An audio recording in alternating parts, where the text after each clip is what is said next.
bus has just dropped us off. And this is us at the start of the Skye Trail. Hey, I'm walking here, But don't mean you no harm.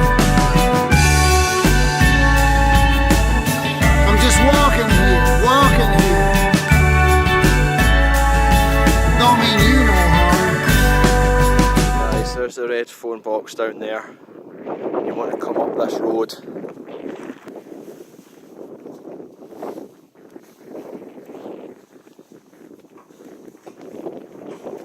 There's this guy, this clear path, and this is what we're taking. There's moss in it. Just wait there.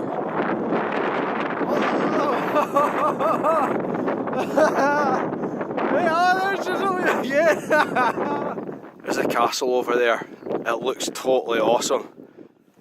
Aye, so you then get bits like this, quite a lot of erosion unfortunately. So we've came up that path there. We're going to be following it over there, but we thought we'd come and have a wee look. Oh yeah. Oh yes. Here we are, Moscow. As you come up here, the path splits in two. Left to go up there and to the scramble down to the path at the headland. Right to come up here to this bench and the lookout bothy.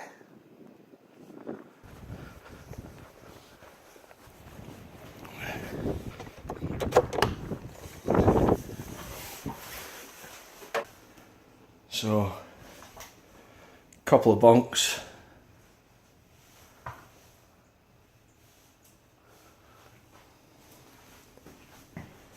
Wee kitchen area. Metal top for your stoves. Someone's left some gas kindly.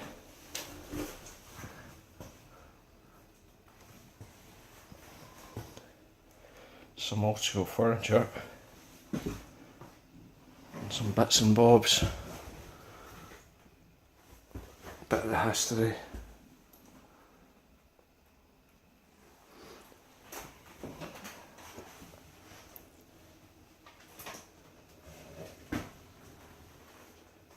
Pretty cool. Got a little viewing hatch here so you can sit with your elbows on the bunker, propping up your binoculars, get a clear view, not through the glass, just straight out through the hatch. So we are spying that boat in the islands. One on this side.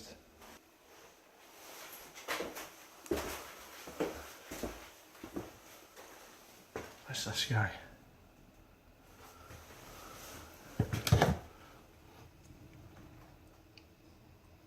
No drink, but come on, Moss, we're off.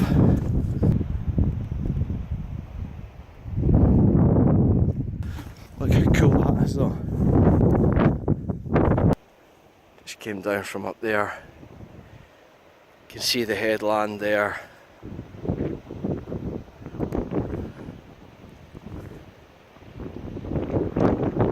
We're just looking over some of these cliffs. Some really cool coastline sections,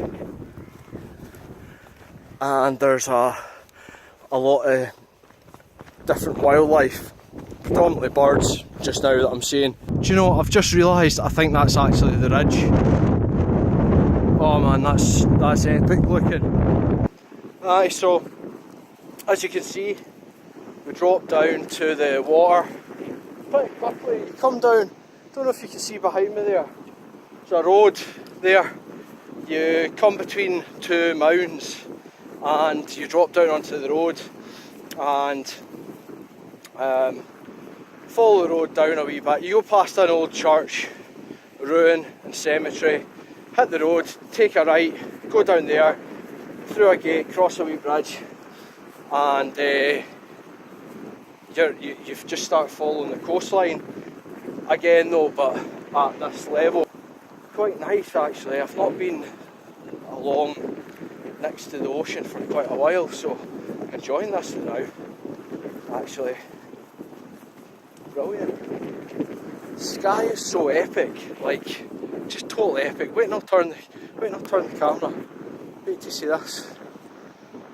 Look at the ridge back there. We've just came from over there, coming around past this white house. You hit this road, and you don't go up the road up there. You cross over this stile here. So check it out. Proper coastal walk now. Do you know, I bet there's loads of dinosaur footprints about here that they've not found yet. Yeah, this is the terrain. Not bad at all. It's not fast going because it's undulating, grassy, uneven, up and down. But it's not slow going. You get a wee drink.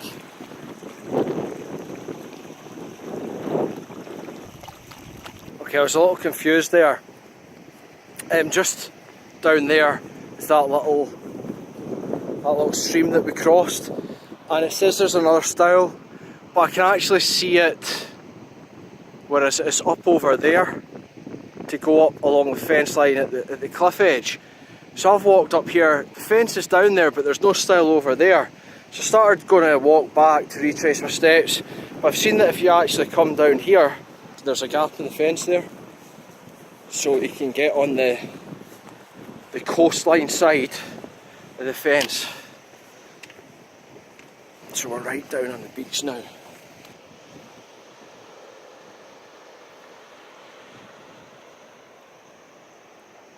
This is what we're in about now.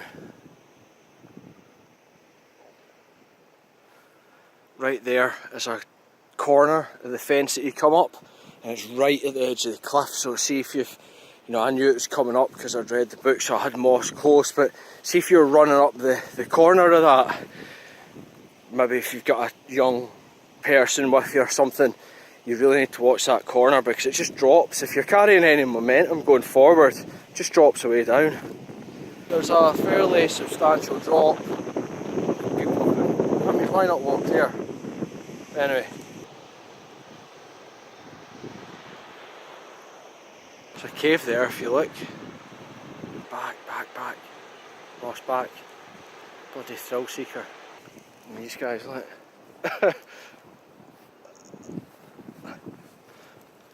I'm following the birds there, all looking at my back, me and moth.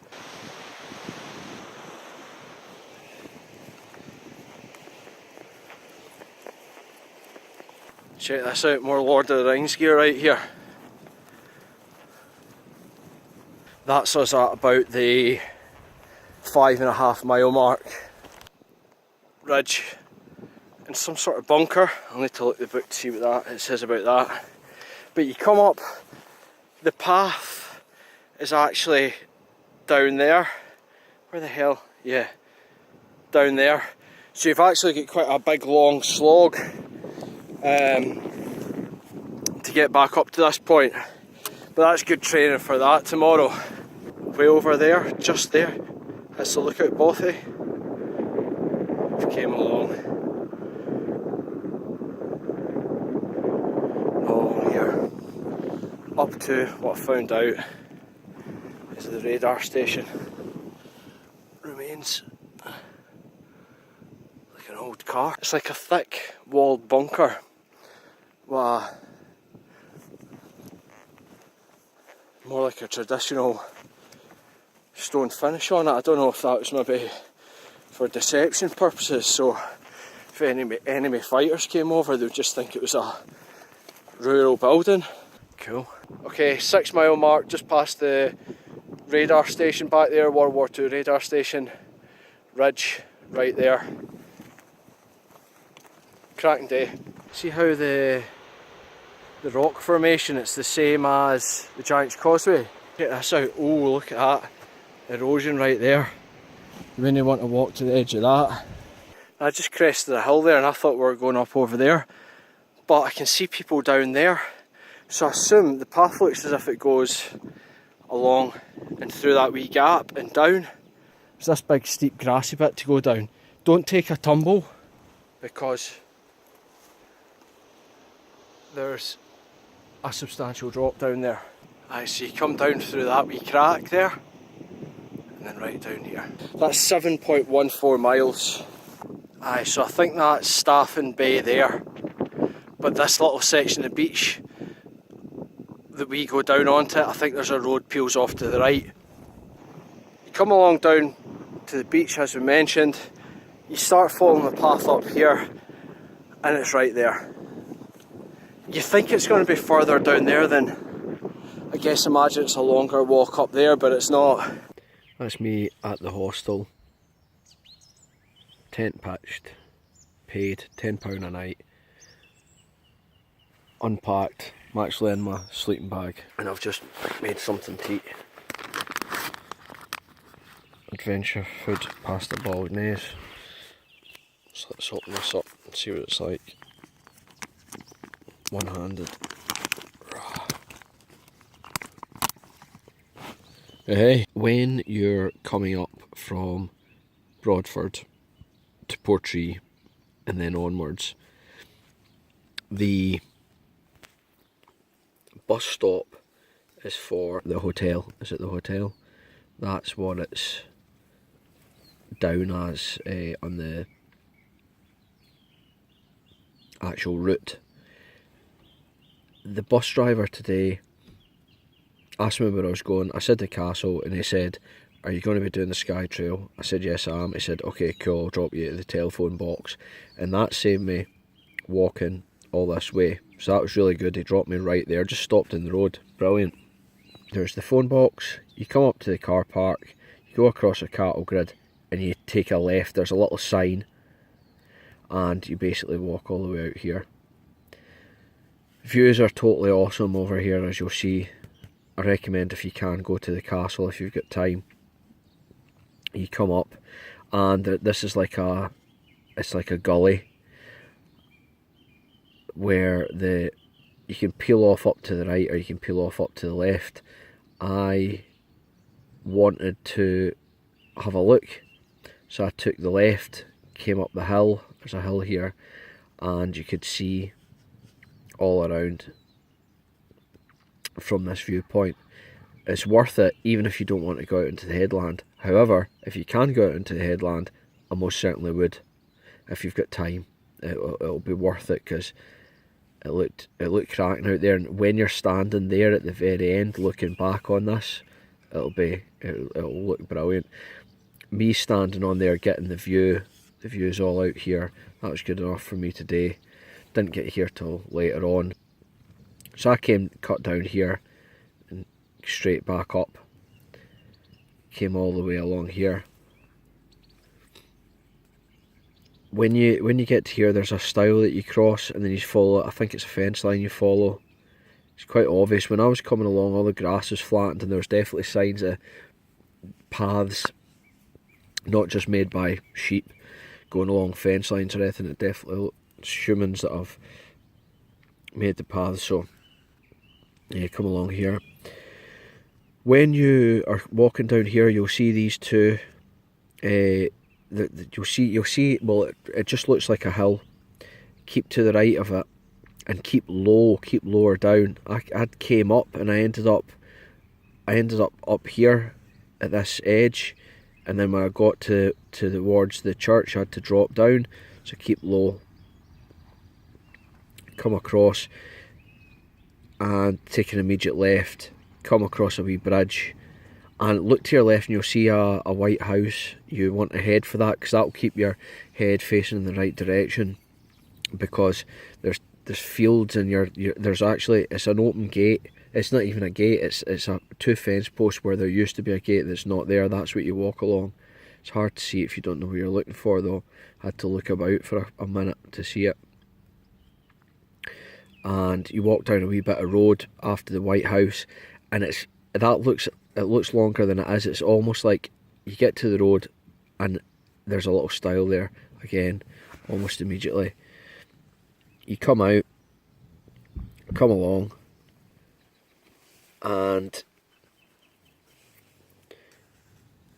you round here. I'm just trying to look to see where that drop bit was. There's a couple of sketchy bits along here where that bit there, I think, is the right angle. There is where there's the fence post, and the cliff's right at the edge of the fence. So if you're breaching along here, whoop, right off, don't want to do that. And then I actually seen this is the steep grassy bit. You come over a stile here and there's a steep grassy descent here. You look as if you're meant to come up here. I actually seen some people abseiling off of this head here. It's pretty cool. Guy's obviously going to be top rope climbing, so anyway. And then you come along, you think you think it's an actual road, like maybe up here or something. It's not. You come along and it's a grass track that comes up. Now at the end of that grass, you know, as you ascend up, there's a stile right there and there's a stile further down to the left. Go straight on if you're wanting to go to the hostel. It's right over it. I didn't, and came down into the hotel, and then I went, oh, that looks like the back end of it, I don't want to breach in. I came up a bit and then I walked round the front, and I'm not even sure where I ended up, and I spoke to the guy and says, where's the hostel? And he says, oh, it's back across there, you'll need to jump that fence. I says, oh, I'll just walk up to the road because I've got the dog. So here I ends up here, and I had to walk all the way along and then back down to the hostel. So I added a good whack of time and miles onto my route today. Made an arse of it quite a few times. So the reason for that was because I just kept referring to this map all the time because it was in my pocket, and it doesn't tell you the information that you need, because this is all headland and through fields and follow these fence lines. You can't, the detail isn't on the map to tell you. So this book, the Skye Trail, I ended up keeping in my pocket and referencing this all the time. If you look, now follow the vague path near the cliff edge to the right of a fence, cross a boggy dip and take the small path. It's in detail, and like when a prominent, it's all descriptively laid out for you so that you can actually follow the signs for where you're meant to go, because this isn't just like a hill walk where you're not looking for an open gate. You know, you're not going to see that in an OS map. This is good. This will probably be fine for the ridge, but when you're looking for styles and specific gate openings, and you know, there's that wee bit where you turned and went down the gap in the fence and came along, you couldn't tell from this map. So I recommend, the map will be good, it will come into its own, I'm sure, when we get on the ridge, because I'd rather navigate off of this with a compass than something like that. But when it comes to a built up area where it's little specific details and places you need to go, these descriptions in here were brilliant. And there you go, there's the Second World War radar station.